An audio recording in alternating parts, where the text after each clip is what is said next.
1977년 9월 5일에 미국의 나사에서 보이저 1호라고 하는 우주 탐사선을 발사하게 됩니다. 지금도 계속 날아가고 있는데 지금도 1초에 무려 17km를 날아가서 하루에 약 150만 km를 날아가는 속도로 지금도 우주를 향해서 힘차게 날아가고 있습니다. 그래서 2012년에 드디어 인간이 쏘아올린 우주선 가운데 최초로 태양계를 벗어나서 지금도 우주를 향해 날아가고 있지요.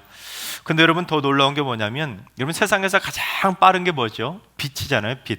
빛의 속도가 1초에 무려 30만 킬로미터를 날아가게 되는데, 보이저 1호가 올해 연말쯤에 1광일이라는 거리에 도착을 하게 된다고 합니다.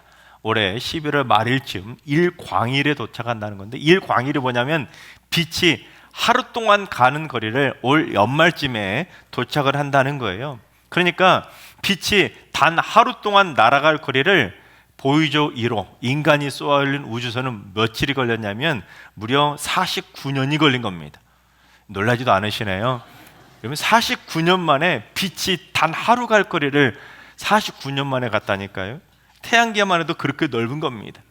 그처럼 인간이 만든 우주선이 49년을 날아가도 겨우 빛이 단 하루 가는 거리밖에 못 날아갔는데, 우주에서 가장 유명한 은하가 어디입니까? 바로 안드로메다 은하 아닙니까? 지구에서 안드로메다까지 얼마나 떨어져 있냐면 무려 250만 광년이 떨어져 있다고 합니다. 빛이 250만 년 날아가야 그곳에 도착한다는 거죠.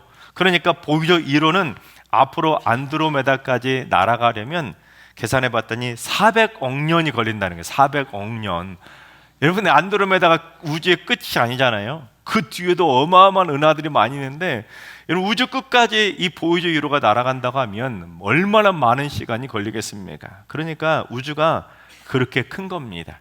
그런데 그처럼 광대하고도 광활한 우주를 하나님이 뭘로 만드셨는지 오늘 본문 3절 한번 봉독해 보겠습니다.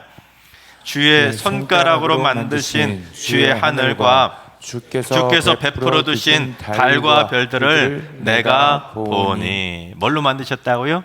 주의 손가락으로 만드셨다는 겁니다. 주의 손가락으로 그 광활하고도 광대한 우주의 하늘도 만들어 주시고 달도 만들어 주셨고 그 수많은 별들도 만드셨으니 하나님에게 있어서는 저 광활한 우주는 마치 소꿉장난하듯이 너무너무도 작은 겁니다. 지금도 하나님의 그 크신 손가락들로 우주 모든 만물들을 지금 다스려가고 있는 겁니다. 그런데 그렇게 광활한 우주 가운데 지구라고 하는 그 작은 별 속에 있는 한 사람이 여러분, 우주에서 바라본다면 어느 정도의 크기겠습니까?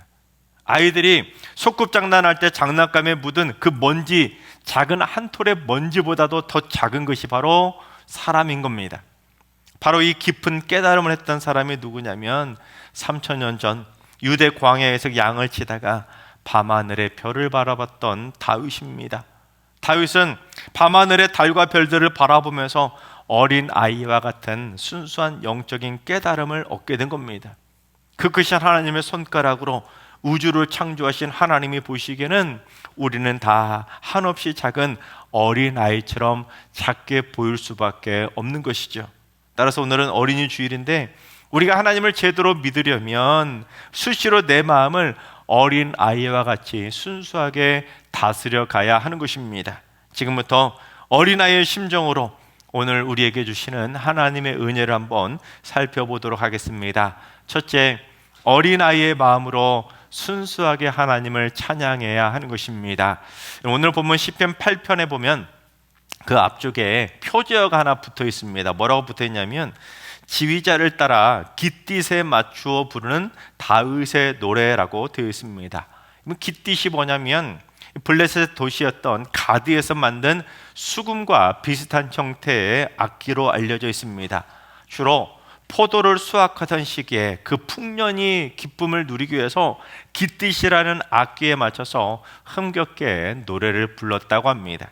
그러니까 지금 다윗이 들판에서 양을 치다가 그 깃딧에 맞춰서 흥겹게 불렀던 노래를 이제 성전에서 하나님을 예배하며 부르기 위해서 각색이 된 찬양대 악보가 바로 시편 8편이라는 겁니다. 그런데 그 첫 가사가 무엇인지 우리 1절을 봉독해 보겠습니다. 여호와 우리 주여, 주의 이름이 온 땅에 어찌 그리 아름다운지요, 주의 영광이 하늘을 덮었나이다. 들판에서 양을 찌던 다윗이 밤하늘을 바라볼 때 그 모습이 너무너무 아름다웠는데, 그 아름다운 밤하늘 속에 담긴 하나님의 이름, 주의 영광을 바라보며 기뻐하며 하나님을 찬양한 겁니다. 여러분, 그처럼 밤하늘 속에 떠있는 그 하나님의 이름과 주의 영광을 바라보는 것이 이 강팍하게 돌처럼 굳어버린 우리 어른들의 마음으로 그 하나님의 영광을 바라볼 수 있을까요? 여러분, 어린아이의 순수한 심령으로 바라봐야 하늘만 바라봐도 감동이 되어지는 것이고, 별 하나가 떠있는 것만 바라봐도 어린아이의 심정으로 바라봐야 하나님의 영광을 바라보며 감격할 수 있게 되는 것입니다. 그래서 다윗이 그 놀라운 영적인 깨달음을 깨닫고는 뭐라고 했는지 우리 2절 말씀은 어린아이처럼 우리 쉬운 말 성경으로 한번 봉독해 보겠습니다. 주께서는 어린이들과 젖먹이들을 통해서도 주의 크신 권능을 찬양하게 하셨으니 이는 주의 모든 원수들로 하여금 기가 꺾여 주 앞에서 잠잠케 하시려는 것입니다. 여러분, 이게 얼마나 놀라운 말씀인지 아세요? 하나님은 주의 원수들의 길을 꺾어가지고 그 악한 영들의 입을 잠잠케 하시려고 어린이들과 젖먹이들을 통해서 주의 크신 권능을 찬양하도록 하셨다는 겁니다. 여러분, 우리가 그 젖먹이 아이들이 하나님을 찬양하는 그 소리를 못 알아들어서 그럴 뿐이지, 그 아이들도 젖먹이들도 지금 하나님을 찬양하고 있다는 겁니다. 특히 새 한글 성경은 이 구절을 뭐라고 번역하냐면, 어린 아이들과 젖먹이들의 입을 빌려서 방어벽을 세우셨다라고 번역합니다. 즉, 하나님은 어린 아이들과 그 피비린내 나는 정말로 피덩이 같은 그 젖먹이 아이들, 그 아이들의 찬양을 통해서 어둠의 영을 막아낼 수 있는 든든한 방어벽을 세워 가신다는 겁니다. 여러분, 주를 대적하는 악한 사탄 마귀의 공격을 막아내는 여러분 강력한 권능의 방어벽을 세우려면 여러분 어린아이와 같은 순수한 마음으로 하나님을 찬양해야 한다는 겁니다. 주의 모든 원수들로 하여금, 그 어둠의 악한 영들을 세력으로 하여금 기가 꺾여가지고 잠잠케 만들어 버리려면 여러분 어린아이와 젖먹이의 그 어린아이의 그 순수한 마음으로 하나님을 찬양해야 여러분 주변에 영적인 든든한 방어벽을 세울 수 있게 된다는 겁니다. 여러분, 하나님을 찬양할 때 어떤 마음을 가지고 찬양하십니까? 제가 교육전사 때 유치부 담당 전사님이 출산 휴가를 가셔서 유치부를 제가 한 달 동안 맡았던 적이 있었습니다. 딱 한 달을 맡았는데 제가 그 한 달 동안 얼마나 크게 깜짝 놀라며 감동받았는지 모릅니다. 여러분, 그 어린 유치부 아이들이 그 고사리 같은 그 작은 손가락을 막 움직여가면서 얼마나 열심히 율동도 따라하고 목이 터져라 기쁘게 찬양을 하는지 한 달 동안 그 아이들이 찬양하는 모습을 보면서 제가 진짜 어마어마하게 큰 도전과 감동을 받았습니다. 그래서 아이들의 찬양하는 거 무시하면 안 되겠구나. 그래서 제가 금요기도회 때 제가 찬양할 때 모습 보시면 아시지 않습니까? 저는 막 찬양할 때 막 열정적으로 신나게 찬양합니다. 왜냐하면 제가 그때 유치부 어린 아이들 때문에 제대로 영향을 받았기 때문입니다. 찬양할 때는 저 아이들처럼 찬양해야 되는구나, 그걸 깨달았습니다. 여러분, 그 어린 피덩이 같은 유치부 아이들, 그 어린 아이들이 음악을 배웠을까요? 박자를 배웠을까요? 음표를 배웠을까요? 여러분, 하나도 배운 게 없지요. 그래서 그 어린 유치부 아이들에게는 앞에서 전사님이 가르쳐주는 그 모든 찬양곡들이 전부 다 새로운 곡이고 전부 다 어려울 텐데도 이 아이들은 어떻게든지 따라하면서 열심히 부르며 하나님을 찬양합니다. 그리고 그 어린 아이들은 자기가 좋아하는 곡에 대한 편견도 없고 박자, 가사 아무 상관이 없습니다. 그저 하나님을 찬양한다고 하면 그냥 순수하게 모든 곡들을 신나게 열정적으로 따라하며 하나님을 찬양합니다. 여러분, 그런데 그런 아이들처럼, 심지어 젖먹이들처럼 순수하게 하나님을 찬양해야 하나님은 그 어린아이와 같은 찬양을 통해서 영적인 권능의 방어벽을 세워서 그 어둠의 세력을 꼭 찍소리 못하도록 막아주시고 보호해 주신다는 겁니다. 여러분, 내가 좋아하는 곡을 부를 때는 신나게 부르다가 내가 모르는 곡이나 싫어하는 곡이 나오면 안 불러버린다? 이거는 찬양이 아니죠. 왜냐하면 찬양은 나를 즐겁게 하는 세상 노래가 아니라 하나님을 기쁘시게 하는 하늘의 노래이기 때문입니다. 내가 원하는 노래, 내가 원하는 가사, 내가 원하는 박자, 내가 원하는 스타일의 노래를 부르려면 여러분 노래방 가셔야 됩니다. 노래방. 여러분, 하나님을 찬양하는 것은 내 마음을 즐겁게 하는 것이 아니라 하나님을 즐겁게 하는 것이 찬양입니다. 여러분, 그래서 우리가 찬양을 많이 불러도 영적으로 힘이 없고 찬양마다 들쑥날쑥하고 아무리 찬양을 불러도 영적으로 다운되는 이유가 바로 이것입니다. 어린아이처럼 순수하게 하나님을 찬양하는 것이 아니라 그저 내가 좋아하는 내 노래를 부르고 있기 때문에 아무리 노래를 불러도 영적인 방어벽이 세워지지를 않는 것입니다. 오직 마음과 뜻과 힘을 다하여 어린아이들처럼 순수하게 찬양을 해야 어둠의 영을 물리칠 수 있는 하나님의 강력한 권능의 방어벽을 견고하게 세워갈 수 있는 것입니다. 여러분, 다윗이 어렸을 때 그걸 뼈저리게 목숨 걸고 체험한 겁니다.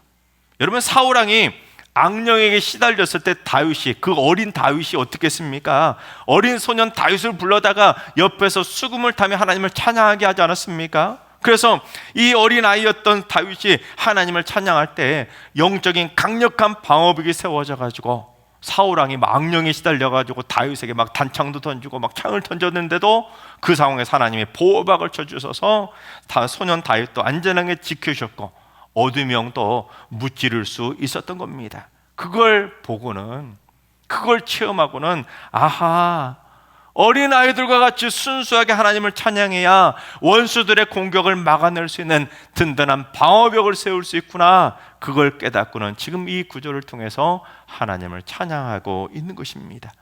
여러분, 하나님을 찬양하려면 어린아이의 마음을 가지고 찬양하시기 바랍니다. 그래야 여러분을 괴롭히는 악한 원수들의 공격, 어둠의 영의 공격을 막아낼 수 있는 강력한 권능의 방어벽을 세워갈 수 있는 것입니다. 여러분 가정에 아이들이 있습니까? 혹시 손주들이 있습니까? 여러분 집안에서 마음껏 하나님을 찬양하도록 하시기 바랍니다. 그래야 여러분의 가정을 지키는 영적인 보호막이 여러분의 가정에 든든히 세워지게 되는 겁니다. 여러분, 아이들 찬양이라고 잘 못 부른다고 절대로 무시하지 마세요. 하나님은 그 어린 아이들의 찬양을 통해 방어벽을 세워주신다는 겁니다. 우리 옆 사람하고 인사할까요? 어린아이처럼 찬양하세요. 바라옵기는 우리 모두 어린아이처럼 찬양함으로 말미암아 악한 원수들의 공격을 전부 다 막아낼 수 있는 강력한 영적 방어벽을 우리 모두 꼭 세우게 되시기를 주님의 이름으로 축원합니다. 둘째, 하나님은 우리를 어린 아이처럼 돌봐주시는 것입니다. 우리 4절과 5절을 봉독해 보겠습니다. 사람이 무엇이기에 주께서 그를 생각하시며 인자가 무엇이기에 주께서 그를 돌보시나이까. 그를 하나님보다 조금 못하게 하시고 영화와 존귀로 관을 씌우셨나이다. 여러분, 돌보다라고 번역이 된 히브리어가 파카드라는 단어인데, 이 단어가 그냥 단순히 관심이나 배려 수준의 그런 돌봄이 아닙니다. 이 단어 원래는 정기적으로 방문하다, 책임지고 보살피다, 그런 뜻을 가지고 있습니다. 그래서 오늘날 쉽게 표현해 본다면 산후도우미 같은 존재인 거예요. 예를 들면 산후도우미가 어떻게 해요? 정기적으로 집에 방문해 가지고 책임을 지고 이 갓난아기를 정성껏 돌봐주지 않습니까? 그게 바로 산후도우미잖아요. 저는 새 아이의 탯줄을 제가 모두 잘라주고 제 아내가 이제 산후조리를 집에서 산후도우미를 불러서 했었는데, 이러면 산후도우미 아주머니 진짜 하나님의 은혜로 정말로 잘 만났습니다. 첫째 아들 때 와주셨던 그 산후도우미 아주머니가 너무너무 잘해주셔서 둘째가 태어났을 때도 그분을 모셨었습니다. 이 갓난아기도 지극정성으로 돌봐주셨고, 쉬셔도 되는데 첫째 아들하고도 얼마나 잘 놀아주고, 산모 마사지도 정성껏 잘 챙겨주고, 심지어 반찬도 해주시고, 빨래까지 정말로 잘 챙겨주셨던 너무너무 좋은 분이셨습니다. 그런데 여러분, 산후도우미가 아무리 아이를 잘 돌봐줘도 누구보다는 못할까요? 엄마보다는 못하는 겁니다. 그래서 지금 다윗은 마치 어린아이를 돌봐주는 엄마처럼 사람이 도대체 무엇이간데 이렇게까지 사람들을 생각하시며 어떻게 하나님보다 천사보다 조금 못할 정도로 이렇게 영화롭고 존귀하게 돌봐주시냐고 막 감탄사를 쏟아내고 있는 겁니다. 특히 다윗이 뭘 보면서 그렇게 감탄했냐면 그 크신 주의 손가락으로 지으신 저 아름다운 주의 하늘과 달과 별들을 바라볼 때 사람은 정말 너무너무 연약하고 보지도 않는 보잘것없는 연약한 존재인데도 불구하고 어떻게 이렇게까지 세심하게 생각하시고 어떻게 이렇게까지 돌봐주시냐고 감격에 겨워서 하나님을 찬양하는 것이 바로 오늘 본문의 노래인 것입니다.